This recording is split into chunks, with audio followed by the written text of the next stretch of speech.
ఏపీలో రెండో రోజు జోరుగా కొనసాగుతున్నాయి కోడి పందాలు. గోదావరి జిల్లాలో 500కు పైగా పందెం బరులను ఏర్పాటు చేశారు. ఒక్కో ఎమ్మెల్యేకి 8 నుంచి 10 కోట్ల రూపాయలు ఇచ్చారట ఈ పందెం నిర్వహించే నిర్వాహకులు. ఒక్క పోలీస్ సర్కిల్కి సుమారుగా 10 లక్షల నుంచి సుమారుగా 15 లక్షల రూపాయల వరకు ముట్ట చెప్పారట. పందెం బరిలో వైపు కనీసం పోలీసులు కన్నెత్తి కూడా చూడడం లేదు. ఈ సంక్రాంతికి పల్లెల్లోకి క్యాసినో కల్చర్ కూడా చేరింది. కొన్ని కోట్ల రూపాయలు డబ్బులు చేతులు మారుతున్నాయి. 10,000 కోట్ల రూపాయలు చేతులు మారుతుందన్నట్టున్నారు అక్కడ నిర్వాహకులు, లేకపోతే సామాన్య జనం అంతా కూడా ఆశ్చర్యపోతున్నారు.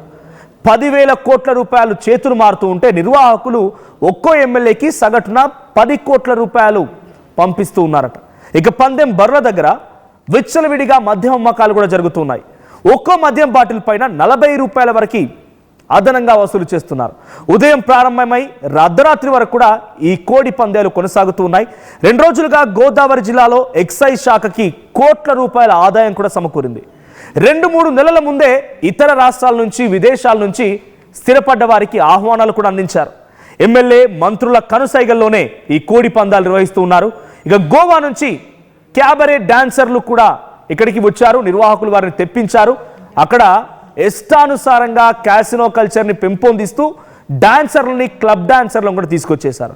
ఇక మూవీ యాక్టర్ల కోసం ప్రత్యేకంగా క్యారవాన్లను కూడా ఏర్పాటు చేశారు.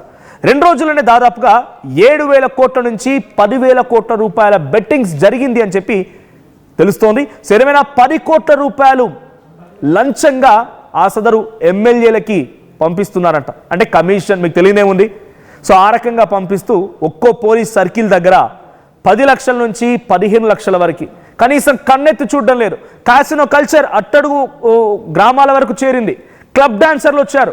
గోవా నుంచి కాసినో కల్చర్, క్లబ్ డాన్సర్లు, సినిమా యాక్టర్ల కోసం ప్రత్యేకమైనటువంటి ఏర్పాట్లు, ప్రతి ఒక్కటి కూడా అక్కడ ఇష్టానుసారంగా జరుగుతున్నా ఏ మాత్రం కూడా పోలీసులు కన్నెత్తి కూడా చూడలేదు.